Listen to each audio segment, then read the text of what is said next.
So today we are just going to cover overview of the SiteMinder, the component, and the modules, right? Which modules we are going to take in this session. So how I would start with this training is right. We will start with the basics like the SiteMinder component, how these component are needed in the CA SiteMinder Okay. environment and how they interact with each other, right?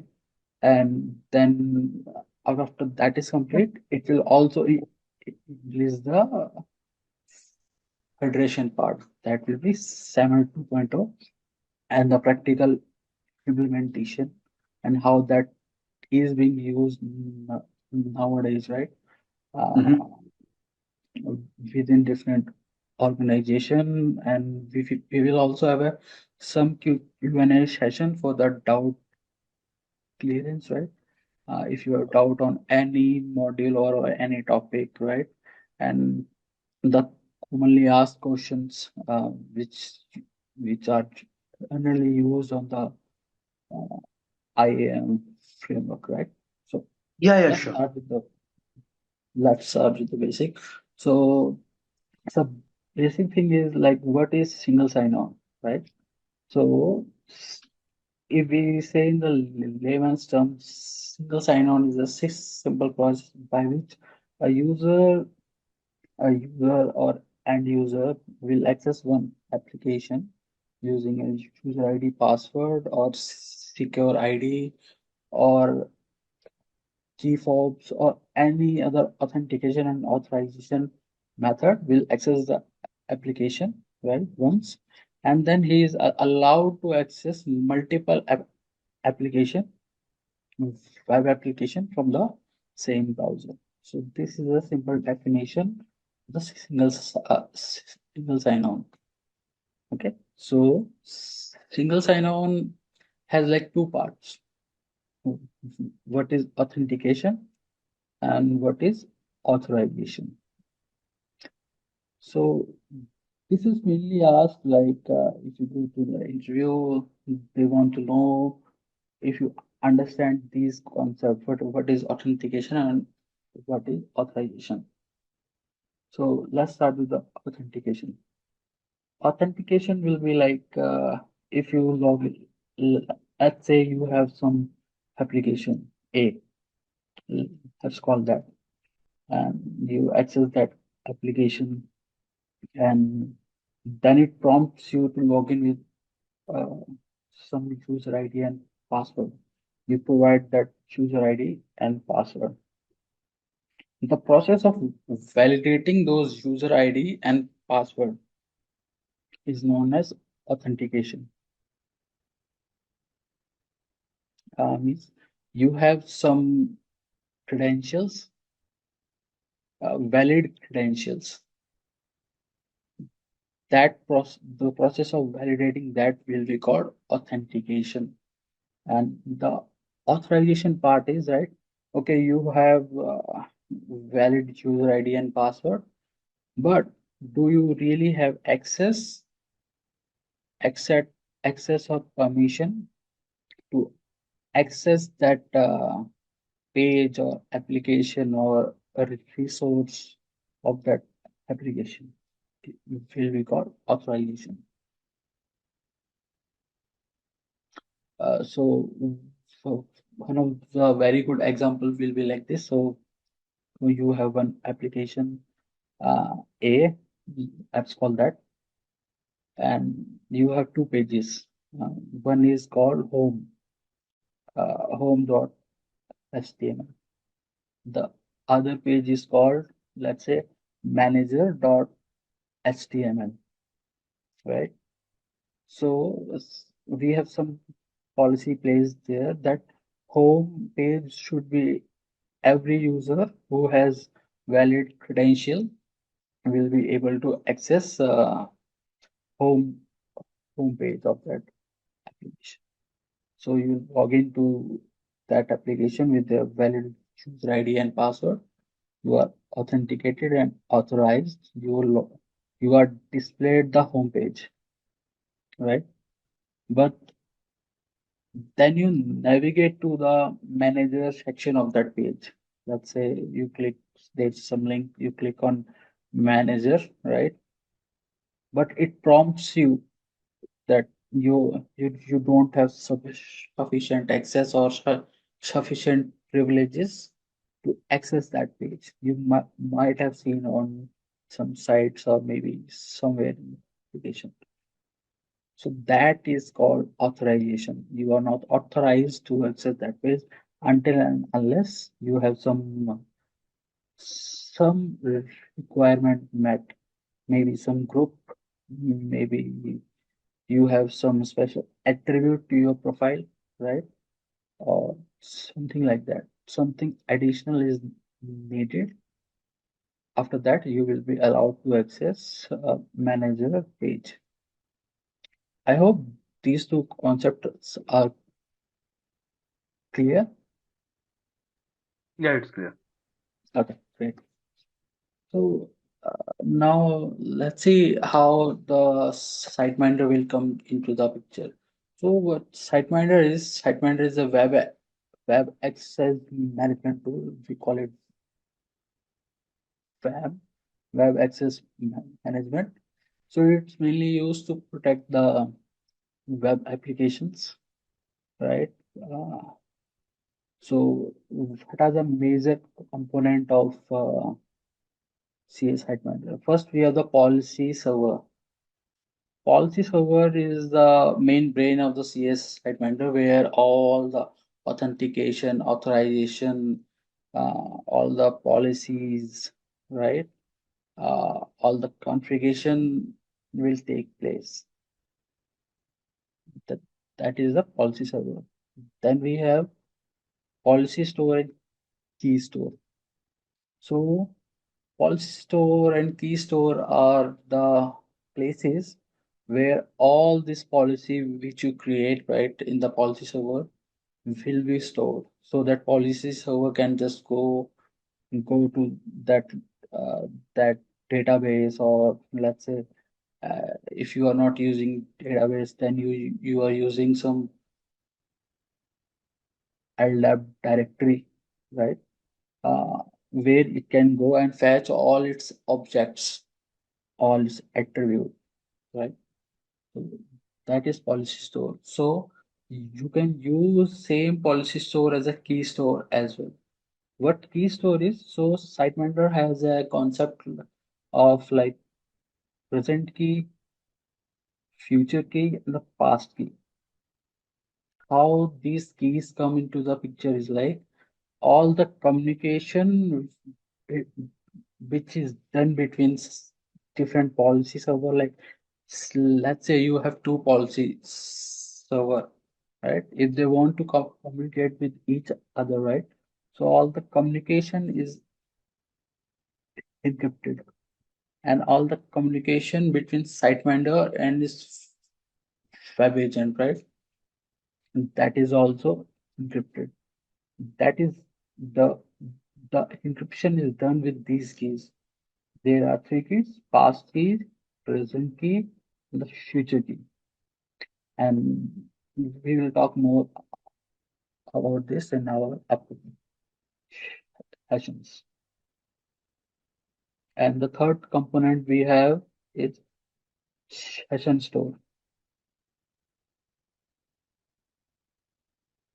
So session store is a optional component for the CS segmenter. I say optional because you really don't need it to make the CA SiteMinder environment work. But if you have special requirement for your use case, right, for the CS SiteMinder, then you will use the session store. So as a name suggests, session store will be some directory, some LDAP directory or some database where you are going to store all the user sessions so that you can refer to those sessions in the future. So it is mainly used for two purposes: for the persistent session and for the auditing purpose. So when I say persistent session, that means uh, it, uh, in term of session, right? Sessions are of like two kind of persistent and the non-persistent. Non-persistent session are like if you log into some application, right? And your session cookie uh, is stored in your browser. And if you close that browser and clear your cache and cookies from the browser, right? And you try to access that application again. So your all detail is gone because it was stored in your browser cache. So you again have to start all the process again. Provide a user ID, password. If you have OTP configured, keep that, blah blah blah. So that process is called in persistent session. In case of persistent session, the session is stored on the server side, not in uh, the memory of the server who is creating that session. So let's say if you clear the cache and cookie, right, and the browser will check, okay, this user is try to access uh, access this website again. I already have some sessions stored which is still active. Let's say session is valid for uh, 8 hours, right? And your session is still active. So what the server is going to do, it's going to pick that session and send it to you over the browser again. So you don't have to follow the all login process again. So this is called persistent session. That this feature can be achieved with the use of session store. Okay. And moving to the fourth component, which is user store. So user store is nothing. It's going to be a user directory like LDAP directory where all the user information like user ID and password and it's all attribute they are stored. So it can communicate to the user store directly to check whether the user what user ID and password I'm getting, right? The policy service getting are correct or not. So that is the user store. And the fifth component we have for the CA SiteMinder is admin UI. So admin UI is a GUI, uh, GUI interface for the CA SiteMinder policy server, where you can easily log in with the admin credential and i- interact with the policy server and configure different policy rules, application, all those things with the policy server. So it's like a mandatory component, and it runs on the JBoss application. So that's the fifth component. And moving to the sixth component, which is web agent.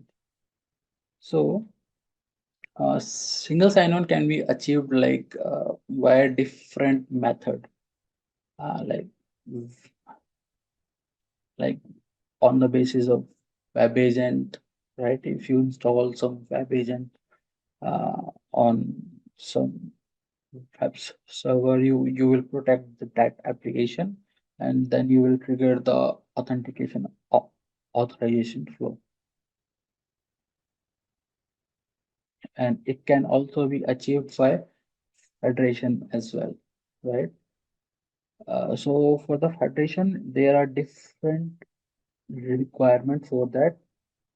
So it's like a higher version of what we use uh, web agents.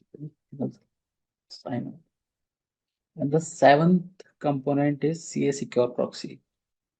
So secure proxy is a optional component. Only it is needed for two things. First thing, it provide the federation capability to the policy server, CA policy server. and it also acts as a forward proxy. So let's say you want to, there are some applications who don't want the web agent to be installed on their application server or web server, but we still want to protect those applications. So that thing is achieved by CA secure proxy, or it is nowadays called CA access gateway. So it's like a proxy server, forward proxy. What it will do, it will create all the configuration on its end, and it's protecting the application on the network domain. So I will talk more about this in this session. Okay, moving. So these are the main components of the CA SiteMinder. I hope that is clear. Let me know if you have some doubt, or you want me to repeat No those. doubt. We can Okay, proceed further. okay, great. So now let's come to the single sign-on based on the agent. So as I told you, how agent-based single sign-on will work is like you will install the web agent on some web server or application server, configure it with the CA policies server, right? And then all the requests coming to that web server will go through the web agent,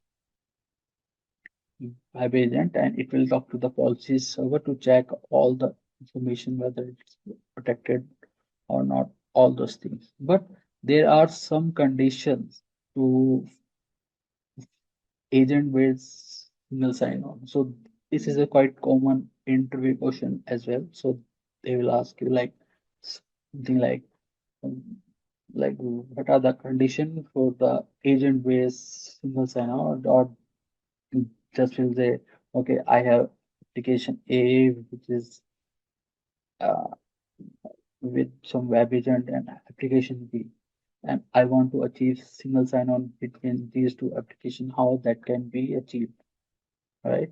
And you have all the web agent and all this configured. So there are four parameters we need to keep in mind. So both the applications need to use the same user store.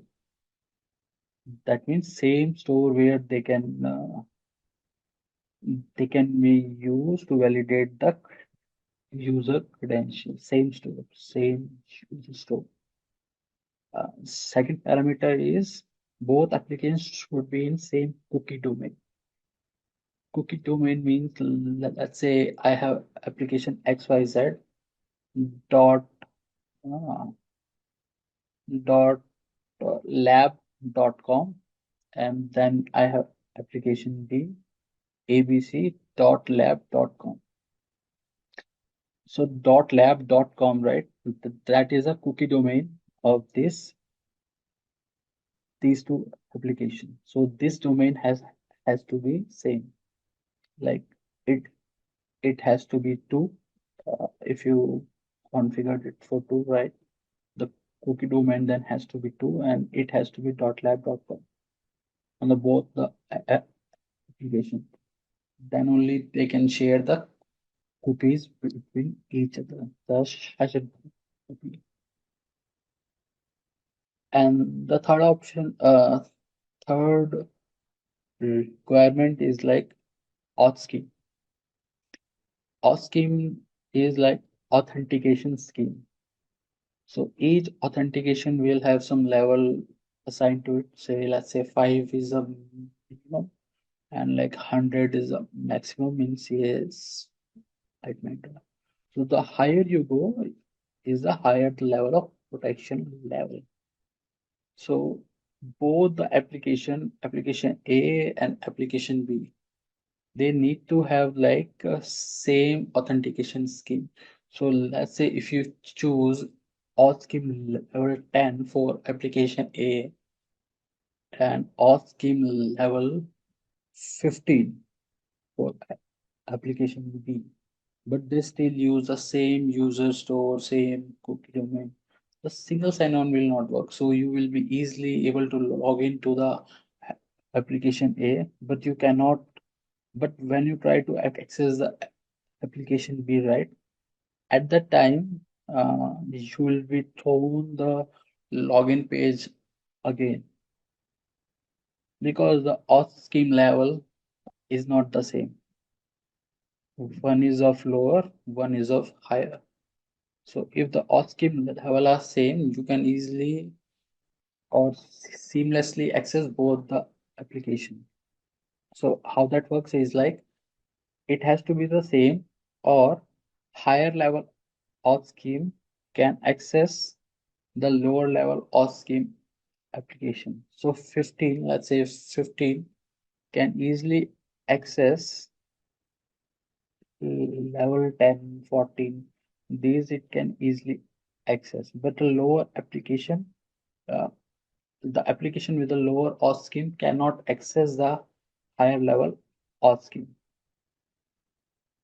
So this is a simple diagram to give all the like a better clear picture, right? So this is a user, this is some web server with web agent installed, and it is protecting some resource. So web agent will communicate with the policy server, right? And policy server, it does all the authentication, authorization, administration, and accounting. These are the main four processes. And there's an admin UI hosted on that with which you can easily access policy server. User store is the place where we talked about where the user information is going to be stored, and policy server is the policy store is the place where all the information object of the policy server are going to be stored. Right. So let's start the web agent.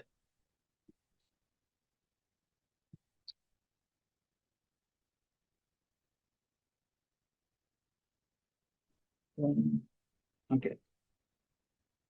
Um, yeah. So I have some web server which is installed on this location. It's a Apache web server, right? And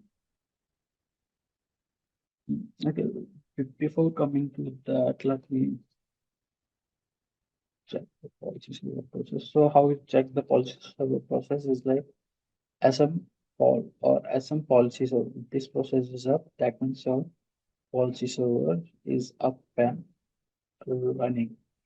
And let me show you the user store as well.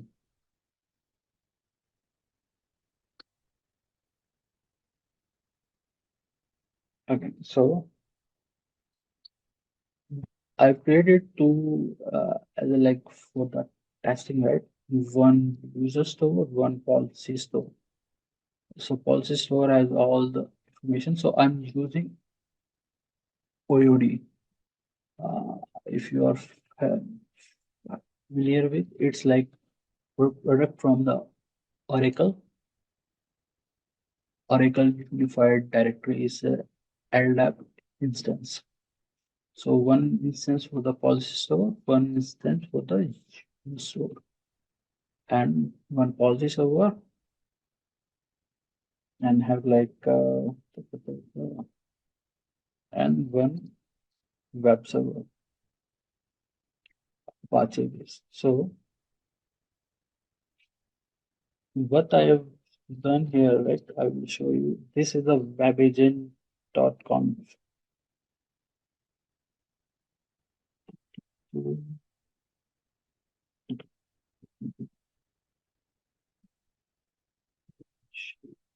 Just Apache.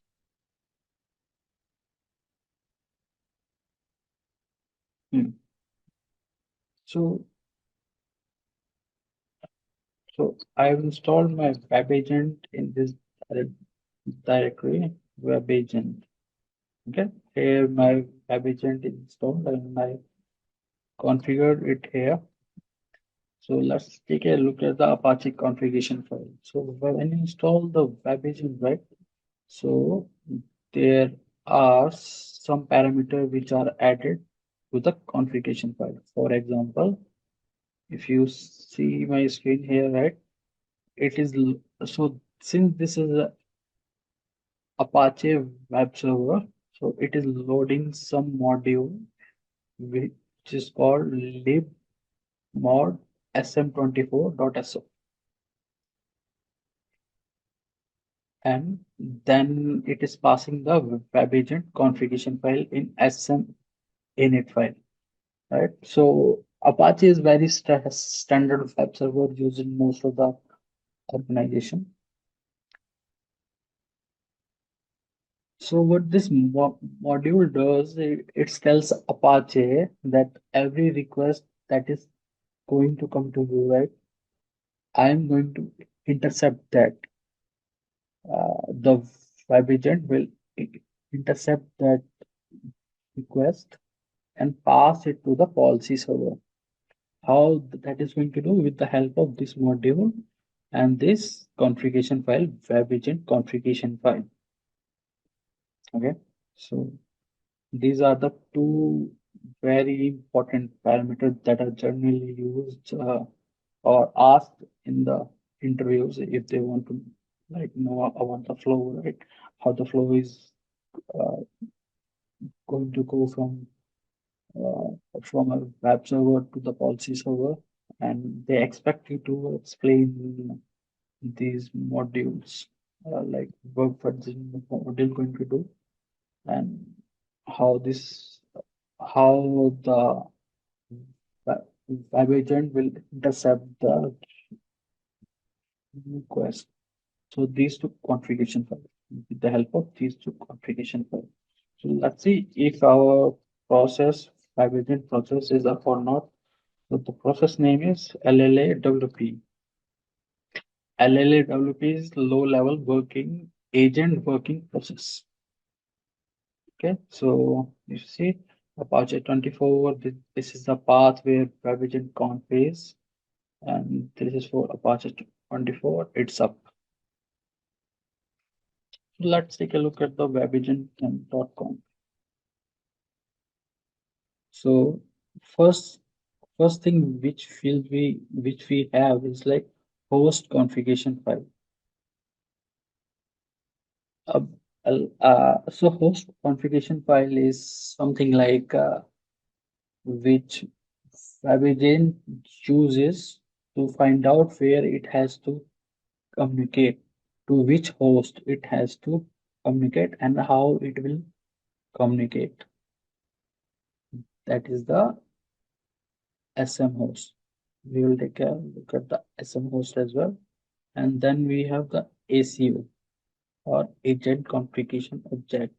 So this is the parameter that we create on the SiteMinder policy server. That's how uh, the policy server will know, okay, I have to go to this ACO and fetch all the configuration detail, how this application is configured or not, right?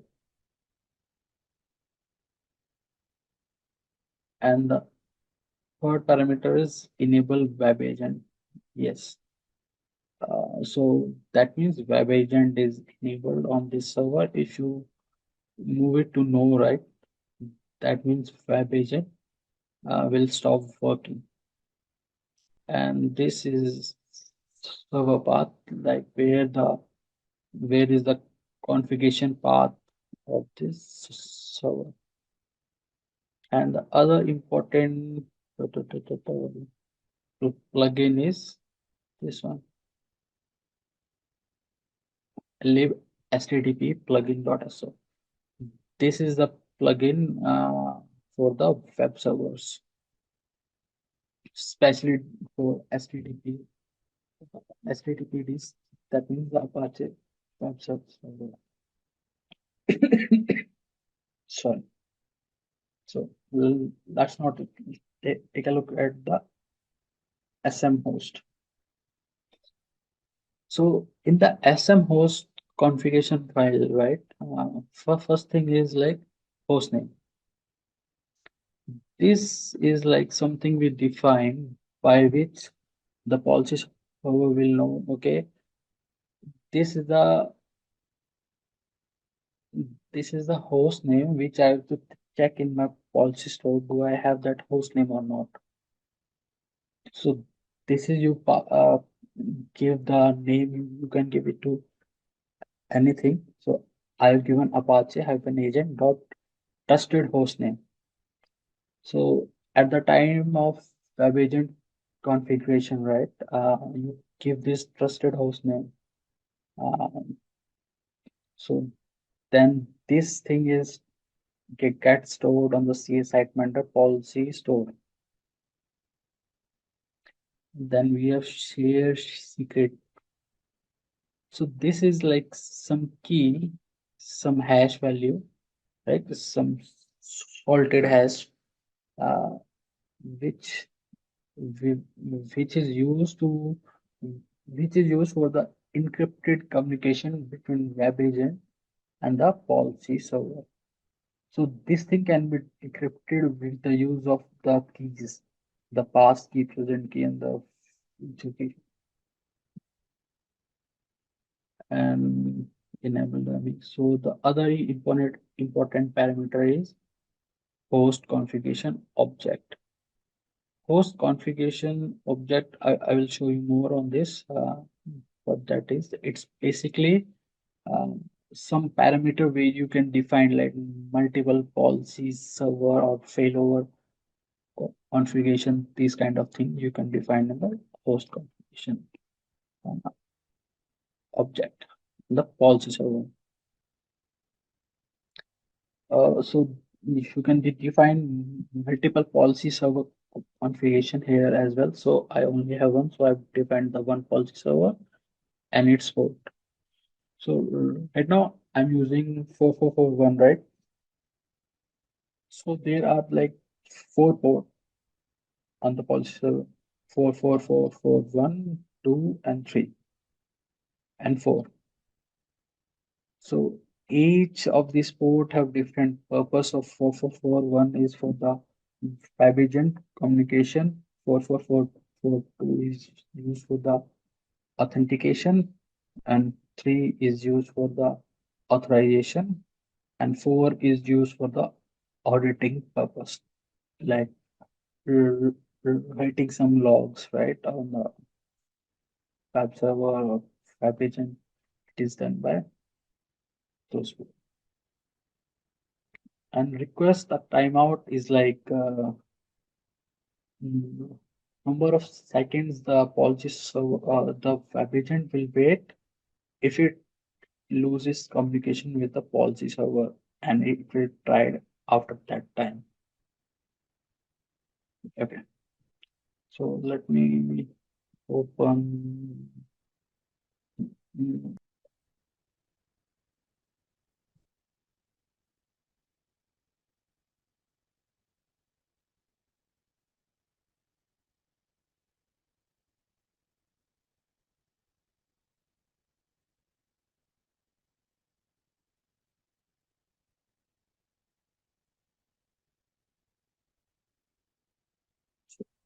if you want to start the internet, you can just uh, go to this path, OPTCA, like SiteMinder home, then admin UI bin, and you can use this one no dot slash standalone and then ampersand to start the admin UI.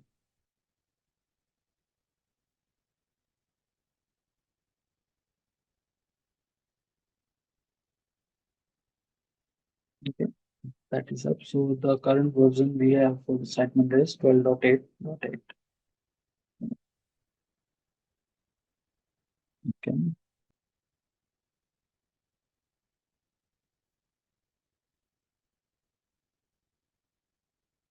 Let's see these components again here. So how you create this is like first you do is like go to agents and you create one fabric. You can give them its name, anything you want, right? Uh, I've given Apache agent, so it's same like here. If you see, it's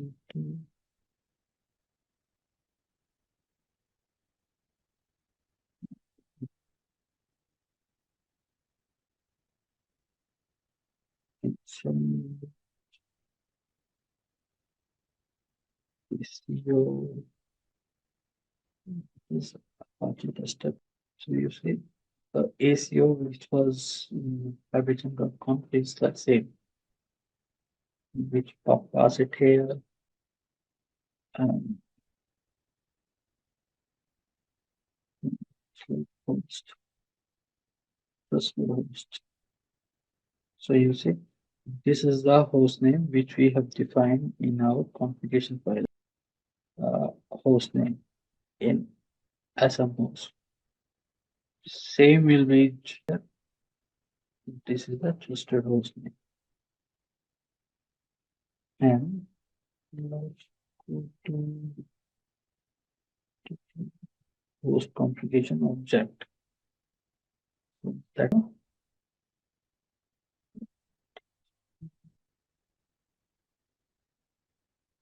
the host configuration object. It is defined as SM and CO. Let's check this work easily. So I define my policy server. All the ports are defined here. If you want to add the one more policy server in the failover configuration, then you can add in this.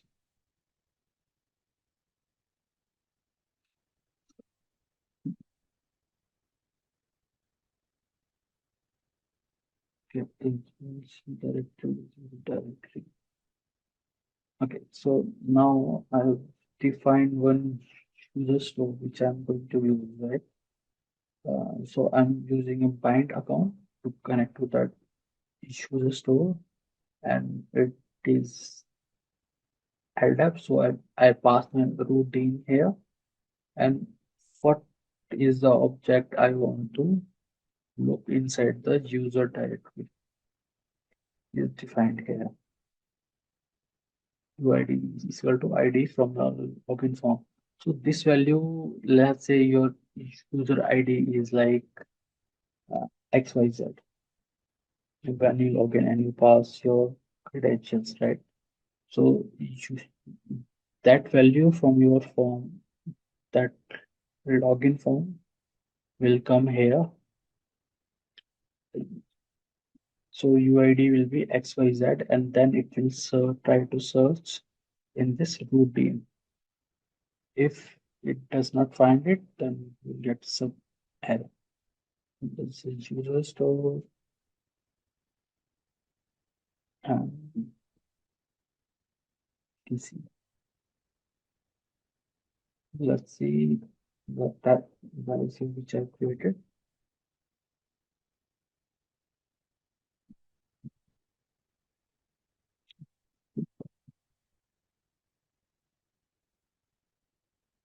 Okay. So here I have defined the agent name, default agent name, default host name, right? That, and what are the location for the log file if I want to generate them. Then trace configuration file if I want to generate trace, right? And the other option I disabled since it's a lab environment. The thing is, keep doing. I have not enabled that.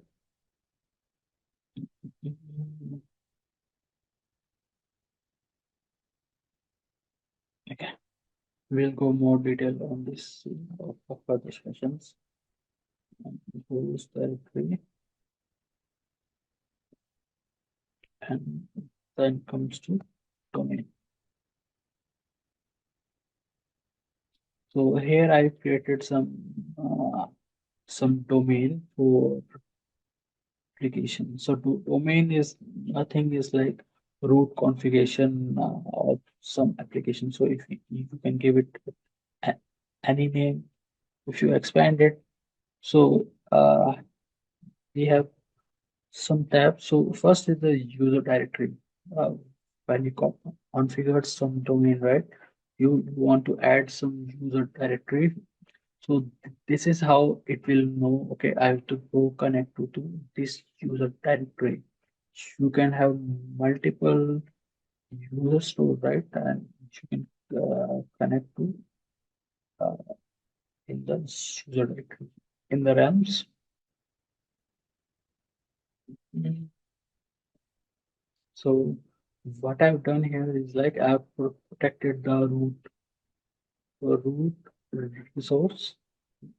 Sorry, I have passed here the agent name in the RAM. So it know, okay, this is the agent which I have to uh, check, and it is protecting the root. So I have defined some web agent action, cat to post. We will go in detail about all the web agent action and its enable and unprotect the SiteMinder login form. This I have done so that it does not protect the its login form. Then it's going to be in loop, right? You get the login page and you give your user ID and password, and you are redirected back to the login page again. Because the you are protecting the login page. So again and again, it's going to stuck in the loop. Okay, and here you can define the session timeout, which will go more in the details. Today we are just going with the overview. Okay, so idle and maximum timeout. Yeah, that's here in the policies. Policies where you define all the access, allow access, access reject or any custom policies. How you want to allow access to some user that can be defined here. So I want to look for the users in this user directory here, and rules. Rules is like uh, what action it need to perform. So on the root, I have some rule defined here, which is web agent get put post. So web agent action get put post, right? It will protect these HTTP request coming from the web agent. So when you try to access some website, right? If you run a trace, then you will see your browser is doing get request, uh, get method to get some resource from the server. So that HTTP method, right? That we are capturing here. So get put post. So on that, if this thing is complete and user is authenticated and authorized, then what I am doing is I am passing some response here. So let's see what is the response I have. So some response I've created as some user. So what that is like user attribute, which I'm passing as some header, some HTTP header. This is the header name and its value is UID. Okay, so HTTP SM underscore user. This is HTTP header. So let me do private session. So this is my Apache web server URL. Okay, so it's protected by SiteMinder, and you see login.fcc login page is coming, which is the default page. So I will give my test user test some password. When I click on this, okay, so I'm able to access. That means authentication and authorization is complete.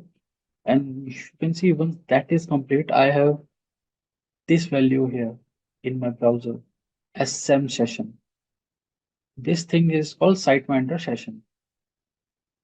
This is a SiteMinder session cookie, which is the main thing in the SiteMinder world, SM session cookie. So as long as this cookie is valid and stored in my browser, and then I can access the other application with .lab.com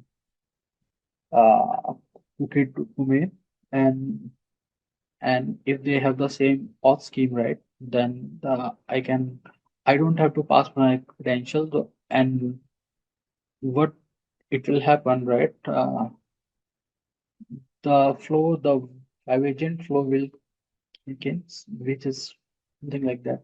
You will log in, the browser intercept, the agent will intercept all the requests coming to the web server, and then it will check, is this URL protected or not? If it is protected, then does it has a valid SM session in the browser or not? If it is, if it has the SM session, valid SM session, then it will send to the policy server and see if that SM session can be used to access the other application.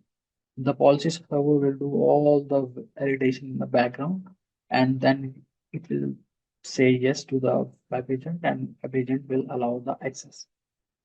So that's like brief overview. We will go in the more detail, how all this process is done. Any question or any doubt you have till now? Uh, just one questions, earlier you mentioned that there were four parameter for seamless, transition Mhm. between application A and application B. So we covered like the user store needs to be the same, and it should be in the same cookie domain. Authentication levels will be same. So what is the Mhm. fourth one? So fourth one is like mm, so these are the protection level. So you have to have same auth scheme like HTML auth scheme, right?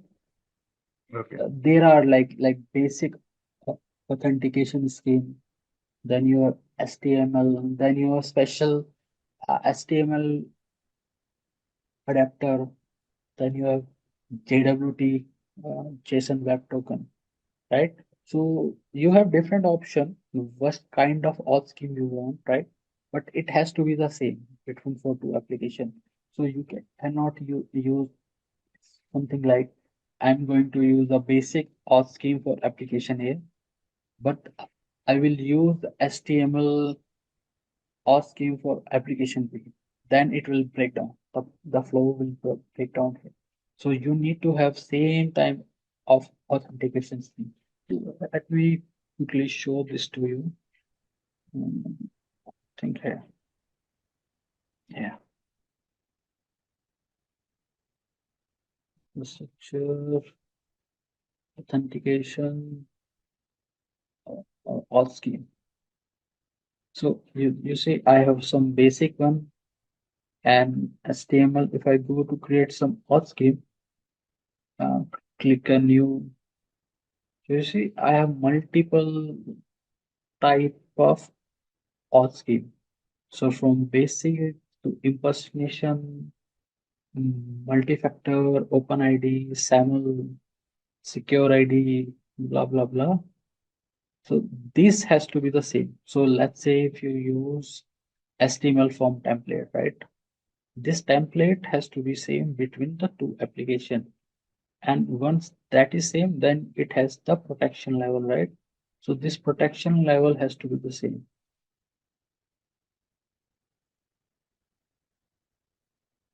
Okay, okay, got it. Okay. Any other doubt? No, Okay. Okay. So we just covered this thing. I think that should be it for today's session, and we will pick it up from here. Then we will go. I have this document which I will send you at the end of the session, or maybe like as we go in the session, right? I will create this documentation so that it is easy for you to understand all the flows. So you can use this for the reference. So on the next session, we will go about the complete process, like how the request is happening, and then we look at the trace log and all those things. Uh, that will be complete in uh, the next session.